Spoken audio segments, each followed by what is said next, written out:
On se trouve aux abords d'une mare de chasse, parce qu'en fait les mares de chasse font l'objet de suivis assez rigoureux et très scientifiques de la part de la Fédération régionale de Normandie. Avant d'être une mare de chasse, c'est avant tout une zone humide. Et comme toute zone humide, elle joue un rôle important dans la biodiversité.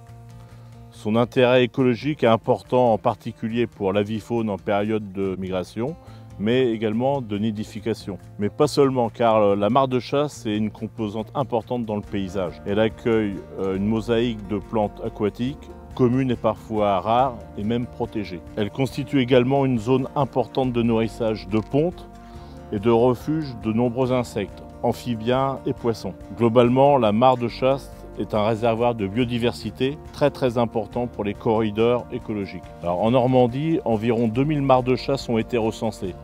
Elles se trouvent sur le littoral, baie de Seine, baie d'Évé, baie du Mont-Saint-Michel, mais également au cœur des grandes zones humides de Normandie. Marais Vernier, boucle de la Seine, vallée de la Dive, isthme du Cotentin. Les chasseurs ont une responsabilité importante dans le maintien et l'entretien de leurs mares de chasse, car le chasseur est un acteur bénévole de la nature. Il aménage et gère sa propriété comme un forestier sa forêt.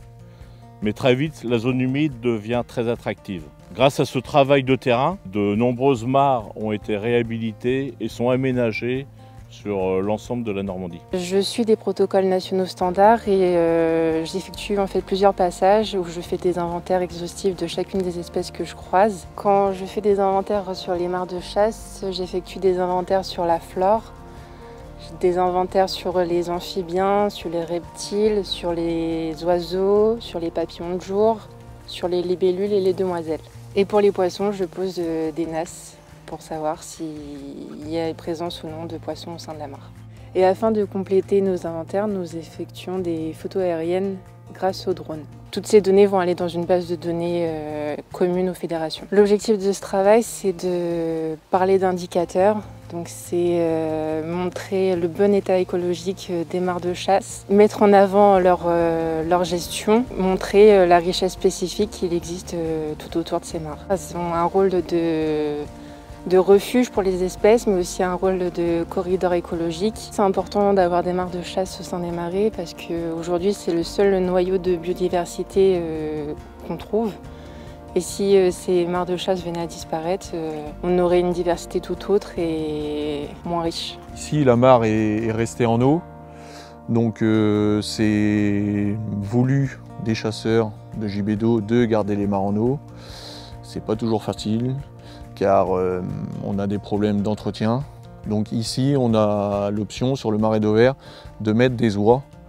Donc les oies dans le marais, c'est ancestral et du coup, on s'est rendu compte que ça marche plutôt bien. Donc ça peut pas marcher sur toutes les mares de gabion, mais sur les nôtres, ça marche. Donc du coup, on les met au début avril et on les enlève au mois de septembre. Donc du coup, c'est qu'on n'a pas d'entretien humain à faire. On n'est pas obligé de rentrer dans les mares pour faucher l'herbe. On laisse nos mares en eau pour une question déjà de biodiversité. Quand on a une mare de gabion qui est sec, il n'y a pas de vie sur la mare de gabion. On arrive au gabion, c'est un champ et il n'y a pas d'oiseaux, il n'y a pas de grenouilles, il n'y a pas de cigognes, il n'y a rien du tout. Que quand on laisse nos mares en eau, on se rend compte qu'il y a beaucoup de nidification. Il y a une vie qui est forcément sur la mare de gabion et autour. S'il n'y a pas les mares de gabion ou s'il n'y a pas les fossés qui sont curés, eh ben on se rend compte qu'il n'y a pas de vie dans le marais. Donc si on enlève les chasseurs et les agriculteurs qui entretiennent le marais, ça devient un endroit stérile pour la faune et la flore. À bientôt sur tvie.tv.